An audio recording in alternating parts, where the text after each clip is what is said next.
कि उसके बाद देखते हैं स्टीरॉइड्स के बारे में। So example is hydrocortisone is the drug of choice for congenital adrenal hyperplasia and Addison's disease. Hydrocortisone it is replacement of glucocorticoid. इसमें ग्लूकोकॉर्टिकॉइड जैसी एक्शंस होती है। दूसरा है prednisone and prednisolone. They are used in treatment of autoimmune disorders. It also has glucocorticoid effect, but hydrocortisone से ज़्यादा होती है। So prednisone and prednisolone autoimmune disorders के लिए। Route is oral. फिर methyl prednisolone again same auto immune disorders के लिए। फिर फ्लूड्रोकॉर्टिसोन। अब यहाँ तक ग्लूकोकॉर्टिकॉइड्स की एक्शन ज़्यादा थी, अब यहाँ से मिनरलोकॉर्टिकॉइड की एक्शन ज़्यादा हो जाएगी। So fludrocortisone treatment of Addison's disease and postural hypotension and Addison's disease fludrocortisone. फिर है aldosterone. It has no glucocorticoid action, only mineralocorticoid action. फिर एल्डोस्टेरोन के बाद triamcinolone, dexamethasone and betamethasone. They only have only glucocorticoid action, no mineralocorticoid action. कि aldosterone only mineralocorticoid, triamcinolone, dexamethasone, betamethasone only glucocorticoid action. So this were the example of steroids. जैसे least potent steroid तो वो पहला वाला hydrocortisone. Most potent they are dexamethasone and betamethasone. And dexamethasone and betamethasone they are the longest acting glucocorticoids. फिर कुछ topical steroids होते हैं, they are used in form of cream या ointment. Most potent topical steroid it is clobetasol propionate. उसके बाद effects of steroids. तो glucose में क्या इफेक्ट आएगा, तो ये स्टीरॉइड क्या करेगा, GLUT4 रिसेप्टर्स जो होते हैं उसको कम कर देगा, तो ग्लूकोज अपटेक वो कम होगा, तो लिम्स में लाइपोलिसिस इंक्रीज होगा, कॉजिंग थिन लिम्स के लिम्स थिन हो जाएंगे due to increase lipolysis. GLUT4 receptors उसको कम कर देगा। उसकी वजह से क्या होगा, ब्लड में ग्लूकोज इंक्रीज होगा, इंसुलिन ज़्यादा इंक्रीज होगा, तो ये लाइपोलिसिस को ब्लॉक कर देगा। इंसुलिन लाइपोलिसिस को ब्लॉक कर देगा ट्रंक में। यहाँ पे लाइपोलिसिस होगा, यहाँ पे ट्रंक में नहीं होगा, तो फैट डिपोजिशन होगा इन द ट्रंक, तो ट्रंकल ओबेसिटी, जैसे कहते हैं बफेलो हम्प। दूसरा लेमन ऑन स्टिक अपीयरेंस, कि lemon on stick appearance seen in Cushing syndrome. तो ये effect of steroid on glucose level, GLUT4 receptor कम करेगा, वो याद रखना है। और बफेलो हम्प है ट्रंकल ओबेसिटी, तो ये ग्लूकोज। उसके बाद कैल्शियम का क्या करेगा, ये कैल्शियम एक्सक्रीशन को इंक्रीज करेगा। So it is used in treatment of hypercalcaemia. Calcium का एक्सक्रीशन इंक्रीज करेगा, so used in treatment of hypercalcaemia, लेकिन साइड इफेक्ट इज ऑस्टियोपोरोसिस। फिर मस्कुलोस्केलेटल सिस्टम में ये ऑस्टियोपोरोसिस करवाएगा, मायोपैथी एंड ग्रोथ रिटार्डेशन करवाएगा। आइज में it is used in treatment of ocular inflammatory conditions like uveitis and retinitis. Contraindication is herpetic keratitis, इसमें side effect is clouding of cornea. Herpetic keratitis उसमें steroid are contraindicated due to clouding of cornea. Clear, herpetic keratitis clouding of cornea cause due to steroid. Side effect is oral steroid जब हम देंगे उसका side effect is posterior subcapsular cataract. Systemic steroid can cause posterior subcapsular cataract. Long term use of topical steroid it can cause glaucoma. तो posterior subcapsular cataract and glaucoma. फिर GI track में क्या होगा, ये प्रोस्टाग्लैंडिन का release या synthesis कम करेगा। It will cause removal of the mucosal barrier leading to ulcers. कि प्रोस्टाग्लैंडिन सिंथेसिस कम करेगा तो म्यूकोजल बैरियर जो होता है वो रिमूव हो जाएगा, लीडिंग टू अल्सर्स। CNS में डिप्रेशन, इंसोमिया एंड साइकोसिस। स्किन एंड हेयर में thinning, bruises and striae formation. Pregnancy में it is used for surfactant maturation in preterm labour. कि प्रीटर्म लेबर में ये सर्फेक्टेंट मैच्योरेशन के लिए काम आता है। डेक्सामेथासोन एंड बीटामेथासोन, तो उसके डोसेस, डेक्सामेथासोन का डोज है 4 dose 6 mg each dose every 12 hours. 4 dose 6 mg each dose 12 hours every 12 hours. Betamethasone का 2 dose 12 mg 24 hours every 24 hours. ये प्रेगनेंसी में यूज़। फिर एंटी नियोप्लास्टिक इफेक्ट, क्योंकि ये सप्रेशन करता है इम्यून सिस्टम का, कि इम्यून सिस्टम को सप्रेस कर देता है, so it is used in treatment of leukaemia and lymphoma. फिर एंटी इमेटिक इफेक्ट भी होता है थोड़ा सा। Then anti inflammatory and immunosuppressive effect. Clear, तो ये सारी इफेक्ट्स हो गई ऑफ स्टीरॉइड। फिर यूजेस, तो inflammatory condition like rheumatoid arthritis, gout, psoriasis. Then autoimmune condition like AHA, ITP, myasthenia gravis etcetera. Infection में भी यूज़ होता है। नॉर्मली स्टीरॉइड्स आर कॉन्ट्राइंडिकेटेड, कि इन्फेक्शन में normally steroids they are contraindicated, but they are used in H influenza, meningitis, pneumonia and Covid. H influenza, meningitis, pneumonia and Covid, उसमें steroid हम use करते हैं, बट ओवरऑल इन्फेक्शन में steroid are contraindicated. तो overview of steroids, इतने सारे steroids देख रहे हैं। Shortest acting is hydrocortisone, least potent is hydrocortisone, most potent and longest acting they are dexamethasone and betamethasone. क्या देखते हैं, growth hormone and related drugs. तो जो हमारा पिट्यूटरी ग्लैंड होता है वो एंटीरियर पिट्यूटरी ग्लैंड होता है और पोस्टीरियर। एंटीरियर जो है वो growth hormone, thyroid stimulating hormone, ACTH, gonadotropin and prolactin secret करता है। पोस्टीरियर पिट्यूटरी ग्लैंड वो ऑक्सीटोसिन एंड वैसोप्रेसिन सीक्रेट करता है। अब ये हमारे एक एक्सेस होता है हाइपोथैलेमिक पिट्यूटरी एक्सेस, मतलब ये हमारा हाइपोथैलेमस ग्लैंड है, उसके नीचे होता है यहाँ पे पिट्यूटरी, ये एंटीरियर और ये पोस्टीरियर, इस तरीके का अरेंजमेंट होता है। एंटीरियर पिट्यूटरी ये सारे हार्मोन सीक्रेट करता है और पोस्टीरियर ये दोनों। हमारे लिए मेन जो है वो अभी ग्रोथ हार्मोन। तो ये जो थैलामस होता है वो इनिशिएटिंग हार्मोन सीक्रेट करता है। सपोज ग्रोथ हार्मोन सीक्रेट करना हो तो उसके लिए ग्रोथ हार्मोन रिलीजिंग हार्मोन, या फिर उसकी सिक्रेशन का इनहिबिट करना हो तो ग्रोथ हार्मोन इनहिबिटिंग हार्मोन, कि growth hormone releasing hormone and growth hormone inhibiting hormone. ये GHRH या उसका दूसरा नाम है सोमैटोट्रोपिन, एंड GHIH इनहिबिटिंग हार्मोन, उसका दूसरा नाम है सोमैटोस्टैटिन। तो हमें ग्रोथ हार्मोन सिक्रेशन इंक्रीज करना हो बॉडी में तो हम ये सोमैटोट्रोपिन एनालॉग्स देंगे, और अगर इनहिबिट करना हो ग्रोथ हार्मोन रिलीज तो हम ये GHIH एनालॉग्स या फिर सोमैटोस्टैटिन एनालॉग्स देंगे। क्लियर? तो ये बेसिक चीज़। दूसरा प्रोलैक्टिन का भी एक ऐसे कंट्रोल करने वाला हार्मोन होता है which is PIH, prolactin inhibitory hormone, कि इसका कोई स्टिमुलेटिंग हार्मोन नहीं होता, only inhibitory prolactin is under inhibitory control, तो PIH। अब हाइपोथैलेमस में से GHRH रिलीज हुआ या GHIH कुछ भी रिलीज होगा, वो 3 टाइप के GPCR जी प्रोटीन कपल रिसेप्टर होते हैं, उन पर एक्ट करेगा, GS, GQ एंड GI। उसमें से GS एंड GQ जो है they are stimulating G protein couple receptor, और GI इज इनहिबिटरी टाइप। तो जब भी ये हार्मोन GS या GQ में बाइंड करेंगे तो ग्रोथ हार्मोन रिलीज इंक्रीज होगा, जब GI में बाइंड करेंगे तो ग्रोथ हार्मोन रिलीज कम होगा। ये जो सोमैटोस्टैटिन होता है it binds to GI, so it inhibits growth hormone release plus inhibit TSH release. Clear? तो ये सोमैटोस्टैटिन बाइंड करता है GI से। दूसरा ये सोमैटोट्रोपिन वो बाइंड करता है GS से या GQ से। क्लियर? अब ये जो ग्रोथ हार्मोन रिलीज होगा पिट्यूटरी में से तो वो लीवर में जाएगा, और लीवर में जाके इंसुलिन लाइक ग्रोथ फैक्टर 1 उसका सिंथेसिस इंक्रीज करेगा। तो सारी ग्रोथ हार्मोन की जो एक्शंस होती है वो ये इंसुलिन लाइक ग्रोथ फैक्टर से ही आती है, तो ये बहुत एसेंशियल है for action of growth hormone. तो ये सिंथेसाइज होगा, ये क्या करेगा, ग्लूट रिसेप्टर जो होता है उनको इंक्रीज करेगा, तो ग्लूकोज अपटेक इंक्रीज होगा, तो बॉडी में से ब्लड ग्लूकोज लेवल वो कम करेगा, तो उसको ब्लड ग्लूकोज लेवल को मेंटेन करता है ये insulin like growth receptor.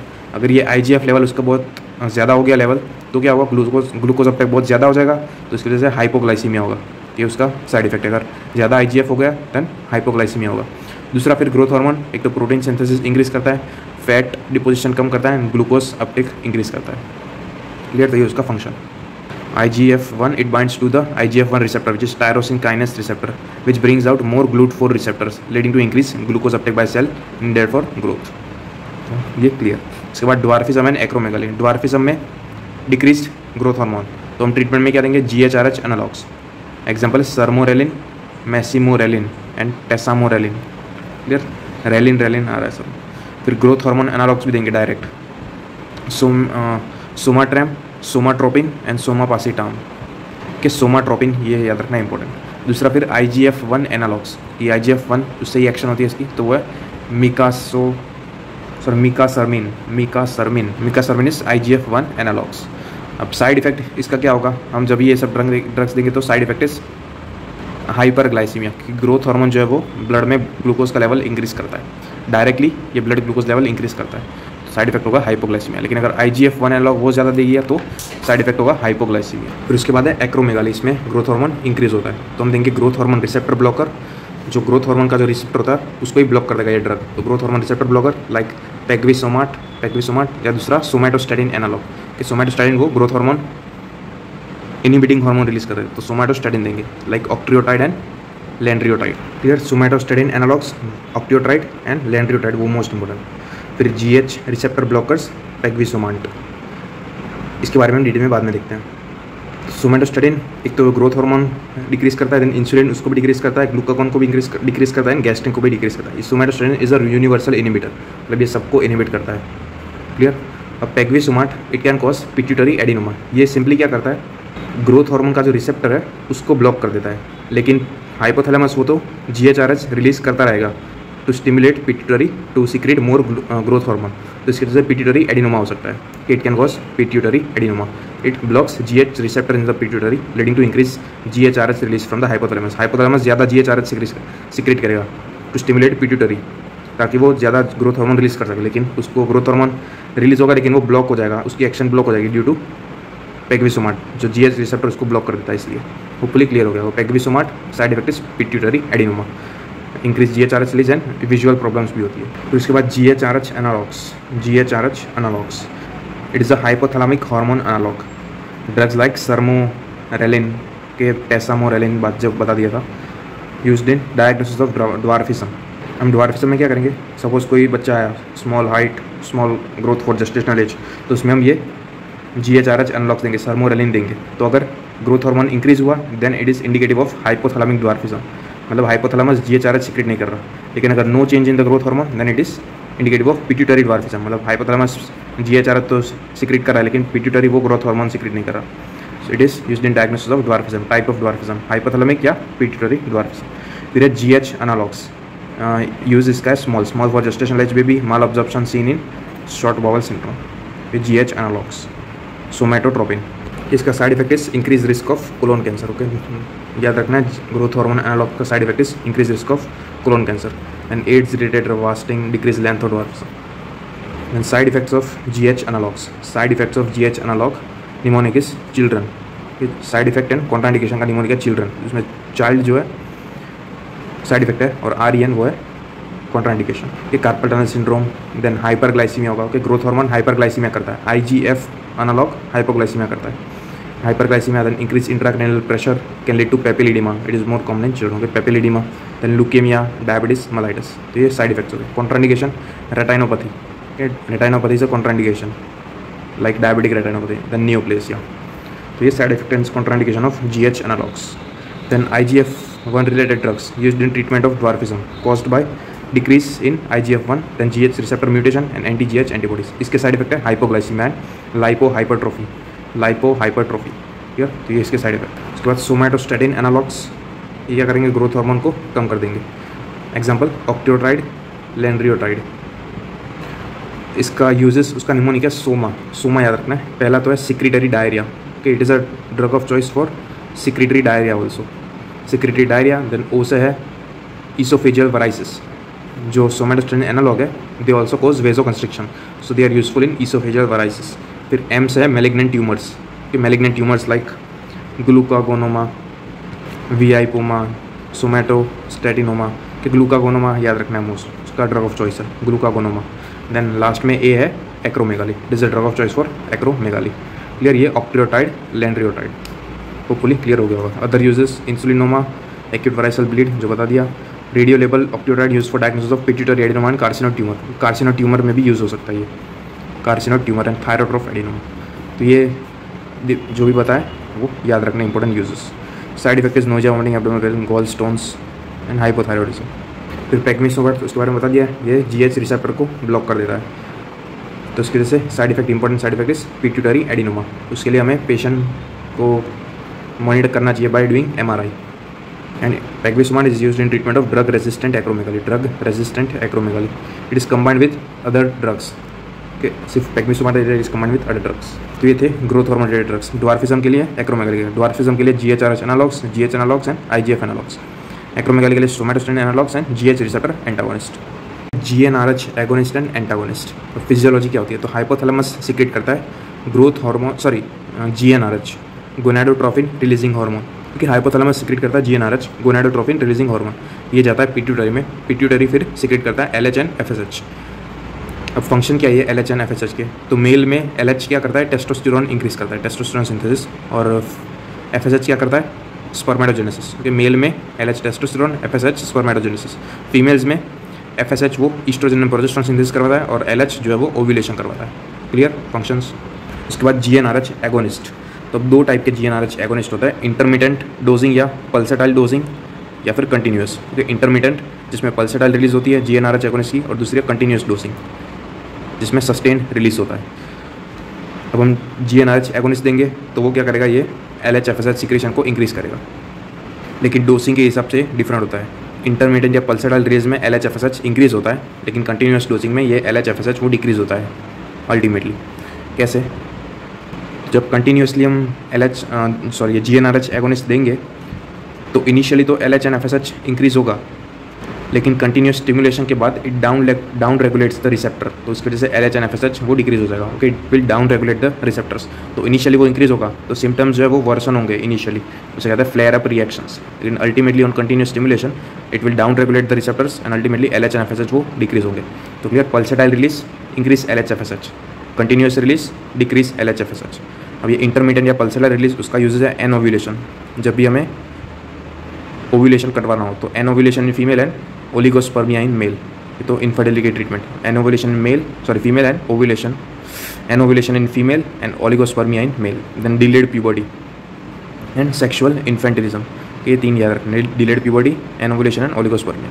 Continuous release हम कब करवाएंगे? जब हमें LH एंड FSH नहीं चाहिए होगा या फिर बहुत ज़्यादा सीक्रेट होगा तो उसे कम करना होगा, तो in precocious puberty. In precocious puberty then female में यूज़ होता है in ER positive breast cancer, fibroids and endometriosis. इन सब में हमें LH FSH कम करना होता है क्या कि ईस्ट्रोजन में प्रोजेस्टेरोन वो कम हो सके। तो precocious puberty, ER positive breast cancer, fibroids and endometriosis. और मेल में टू ट्रीट प्रोस्टेट कैंसर। लेकिन ड्रग ऑफ चॉइसेस गोसेरेलिन। अब साइड इफेक्ट्स, तो इंटरमीडिएट डोजिंग या पल्सेटल रिलीज में साइड इफेक्ट ये होगा most common, it is multiple gestation. बहुत सारी एग्स जो है वो रिलीज होंगे, बहुत सारे एग्स रिलीज होंगे, तो it will lead to multiple gestation. Then ovarian cyst and risk of ovarian cancer, तो ये इंटरमीडिएट डोजिंग का साइड इफेक्ट है। देन कंटिन्यूस डोजिंग, मेल में क्या होगा, इंपॉर्टेंस होगा कि LH एंड FSH लो हो जाएंगे तो इंपॉर्टेंस होगा, गायनेकोमेस्टिया होगा, ऑस्टियोपोरोसिस। फीमेल्स में due to deficiency of oestrogen, high hot flashes, vaginal atrophy, osteoporosis. तो क्लियर, ये side effect of GnRH agonist. uses and side effects of GnRH antagonist, they are same as GnRH agonist given as continuous dosing। कि GnRH agonist जब हम continuous देंगे तो उसमें क्या हो रहा था, LH FSH डिक्रीज हो रहा था अल्टीमेटली। तो वैसे ही GnRH एंटागोनिस्ट उसमें भी LH FSH वो डिक्रीज होगा, तो उसके यूजेस, साइड इफेक्ट वो सब सेम रहेंगे। तो उसमें भी ये importance gynaecomastia, hot flashes, vaginal atrophy, ये सब सेम होगा। ये कंटिन्यूस डोजिंग वो सिमिलर होगा, ये अलग होगा। फिर GnRH analogue name is gonadorelin used in diagnosis of hypogonadism, treatment of anovulation. बस ये याद रखना है। तो ये था GnRH एगोनिस्ट एंड एंटागोनिस्ट।